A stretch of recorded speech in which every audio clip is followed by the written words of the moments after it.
Hey, this is Jeff again, the Bahal Adventures, ReiguideService.com, ReiguideService.com. I want to make a real quick video talking about the 10 things seasoned investors ask. Are you a seasoned investor? Are these one of the questions you ask? Let's find out.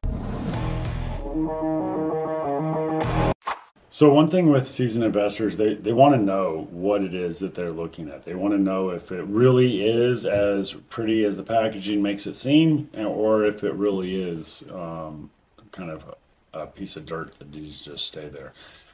One of the things that seasoned investors want to do is they want to dig through all of the details. They want to know what all of your comparables are. They're going to want to know what what gave you the confidence to come up with these numbers. So if you say the rent roll is X amount of dollars, they're going to want to see, why did you think that? Where are other people with the same similar type of property getting that kind of rent? Whether it's commercial, residential, doesn't matter. And I see that a lot, especially in commercial, where people will say, hey, this property is, moneymaker. They put all this stuff together, and it is. It's a huge moneymaker because it's a triple net property. You're going to make tons of money on it. But the issue is that area where that commercial property is, nobody else is paying triple net. So potentially you could get a tenant in there that's willing to pay triple net, but you're going to have a more difficult time because there is no comparable. You're setting the standard, not going with the standard. So that's what they really want to know. Is this nothing but fluff, or is there real meat and potatoes inside of the package? The other question that a lot of guys want to know, and gals, is what is the worst case scenario? What's going to happen if everything goes to hell in a handbasket? What if the fit hits the shan? And the thing is any kind of seasoned investor knows that every problem has a property to go along with it. And so if you ignore those, if there's nothing in this pitch deck, in this proposal, in this proposition, if none of that is okay in an emergency situation, if we have to bail, if we need a parachute out of this, what is there to protect us? And if you're really going to be doing any kind of big scale investing, single family homes, even if everything goes wrong, you can probably get your way back out of it. Whereas these bigger projects, these large commercial, multifamily, industrial warehouse space, these things can be life changing for the positive and for the negative. So people that are seasoned really want to know, what is the worst case scenario? If everything goes horrible, am I just breaking even? Am I losing $100,000 if it goes bad? Because sometimes it's worth that risk. It's worth that gamble to some investors because it's a path that they have navigated before, but they just need to know what the treachery is. And if someone presents it to them with no treachery, then they know that person's full of shit. It's really important to know who's going to be managing every aspect of a project, especially when you're talking about commercial, multifamily, industrial, warehouse. When there's a lot of different elements involved, single family homes, typically you'll have far less people involved, but it's still very important to know who's managing every aspect, even on a single family home, even in a slight little make-ready rehab situation. Who's responsible for trash cleanup? Who's responsible for the paint? Who's responsible for supplying those materials? Who's responsible for making sure that the people that are responsible for doing those things, if they don't do it, who's going to take over and do it for them? The more details and the more assignment of responsibility on a project you can have, the more chance of success, because you don't just make assumptions. And that's a big issue with a lot of companies, whether it's a big corporation or entrepreneurial type of business. I see it a lot where people make the assumptions because this person's in this department. So they think, well, this person's in that department, they are going to be taking care of that. But the person in that department is dumbfounded why anybody would even think they would be responsible for that, because that's not their department. Clearly it's some other department. So if you don't clearly communicate and dictate and negotiate what everybody's responsibilities are, not only are you going to be lacking any of those responsibilities and maybe missing out on some of those things being taken care of, but you're also missing out on the opportunity to really figure out what everybody's specialty is, what everybody's niches. If you can't identify what your responsibility is, then it's really hard to identify what your pay structure, what your benefits should be. If you can't say, here is exactly what it is that I'm contributing, then it's going to be a lot more difficult to say, this is what I'm going to be taking back out of it. You need to be able to give and receive all that information. So knowing who you're working with and what their credentials and credibilities are is important, but also making sure that you're assigning those tasks and following up to make sure that everybody is doing what they need to do is vital. So That's going to be a case specific area, right? Because you might have something like Houston versus Austin. It's in the same state. It's a lot of same regulatory stuff, a lot of the same investment opportunities. Similar in the way the cities are laid out and whatnot. Very, very large landmass. But the biggest difference is the politics, right? And not the politics in the sense of left versus right, but the politics of that community. What kind of growth do they want? What kind of growth do they not want? Are they benefiting people that are investors, or are they hindering people that are investors? So really that's a case by case scenario, and it might, I'm talking about Houston and Austin. But you could be talking about two communities that are directly next to each other that are just small towns where one wants exponential growth and the other does not want growth. And the thing is, you don't get it confused. You might think, well, the one that's trying to help out investors the most is going to be the place to go. Where my personal choice would be to go to the one that isn't trying to bring in all the different investors. Because, it's like when you throw out some French fries at the beach, you get all the seagulls coming down. And that's what those towns are like for me. I'd rather be able to go in and talk to the people and figure out what it is that the community needs. And for me, it makes things less volatile because I'm not reliant on all of those seagulls flying in. What if they all fly out and I'm stuck there still selling French fries?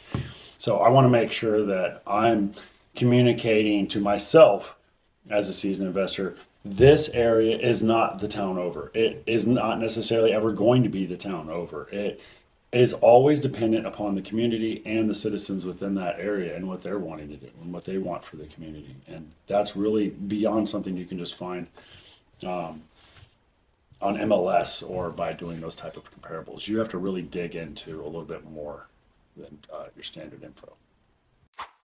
Yeah, cash flow is super important in any real estate deal, especially if that's what your intention in buying is. It's not always the intention. Some people buy for tax benefits, long term, blah, blah, blah, blah, blah. But if cash flow is the point of purchasing the property for you as an investor, then what's real important is to make sure that you know what variables can come in, contribute to the either up and down of your cash flow. Because knowing that projections, knowing what those risks are, it's like anything else. If you see a wave coming and you know the wave's coming, then you can turn into it and prepare for it. You don't necessarily have to make a lot of modifications. Just modify your path a little, not necessarily even modify your structure.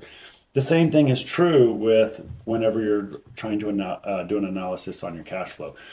Could tenants not paying cause a problem? Could occupancy rates go down? What could cause those occupancy? So the full analysis on what it is that could cause interruptions in your cash flow are important because it's always easier to make accommodations for it before you are an investor in a project than when you're already deep in it, right? So make those plans, make those evaluations, and see what it is that is going to keep that cash flow steady for you. A steady increase upwards is always better than being volatile because that creates emotions and again might get you back into that gambling situation, getting out too early situation. But a nice steady increase in cash flow because based on your research that you're confident is going to do that is better than pretty much any other gamble you can go with. Comparables, yeah, it's super important to have comparables. There's a difference between like being an investor who is going out there and doing comparables and saying, okay, well, this property sold for this much and this property sold for this much. My property is kind of similar to those, so I can do it.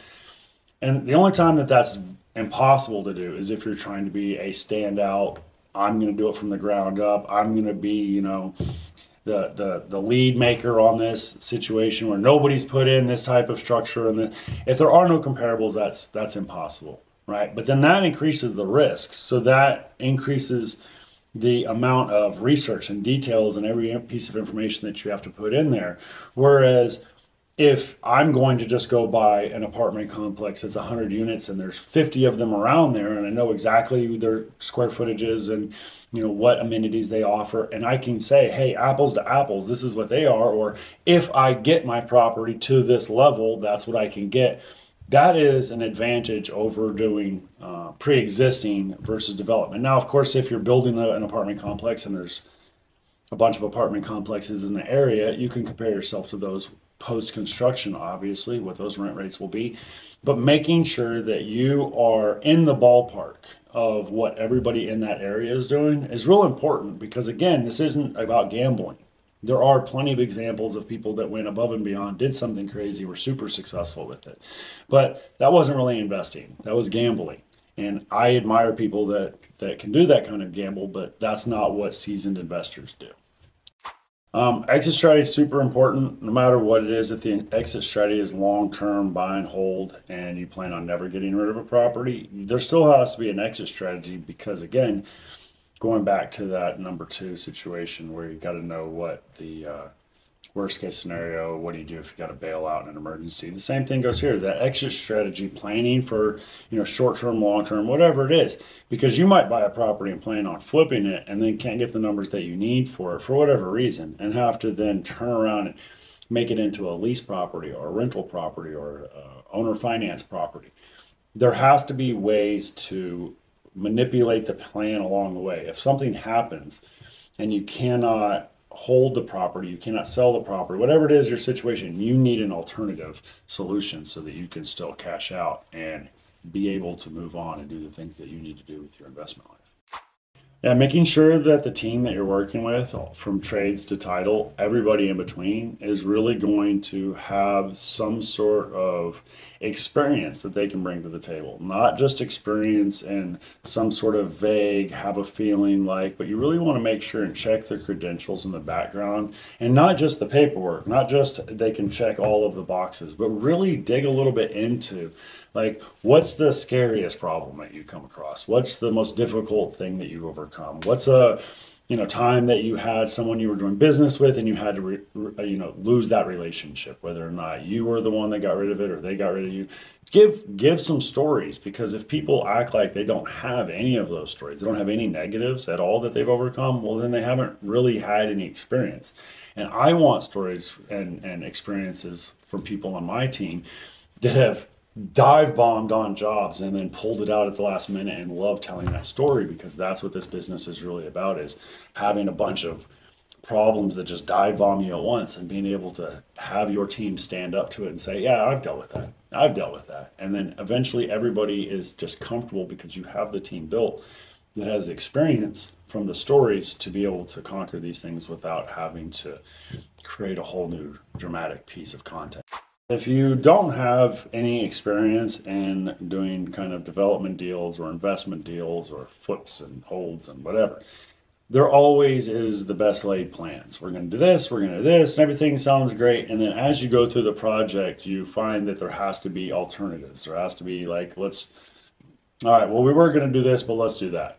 There has to be a lot of that along the way. And I think that it's really important that, especially on these bigger investment projects, that you not only have your plan A, but your plan B, and maybe even your plan C, depending on the risk assessment of the project. If it's just a quick turnover, then maybe you don't have a plan C. But you definitely have to have alternatives for, what if this bank doesn't give us the money when they're supposed to? What if this contractor walks off the project? What if any of these number of scenarios? You have to have some other backup plan, because again, packing all of your tools, all of your resources, and having them available and with you before you start on this little adventure is going to far prepare you than just, hey, I'll just wing it and get there when I get there.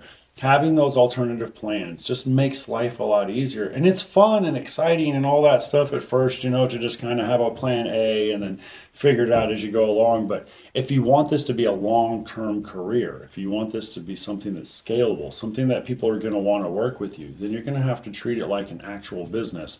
And good planning, good setup, good backup plans are all part of that, and they're all vital to the success of being an entrepreneur, and definitely an entrepreneur doing real estate.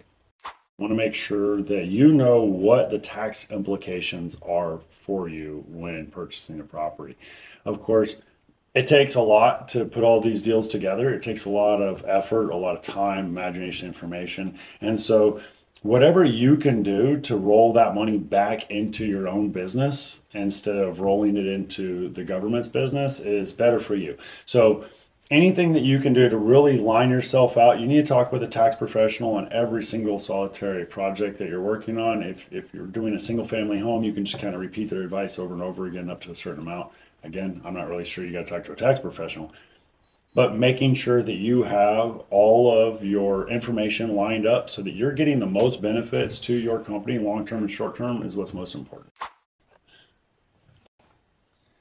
That was 10 questions that seasoned investors ask. If you are a seasoned investor, you should be asking these questions. If you want to be a seasoned investor, you should be asking these questions. There's the trust but verify method of life, and these have just been a great example of reasons why you should trust but verify the information that you have a backup plan, make sure that you verify, have a great team. And if you don't have any of those things and you're looking for someone to help you out, not someone that's going to mentor you, but just answer you some questions, give you some tools, and put you on your way in a guided type of service, reach out. ReGuideService.com.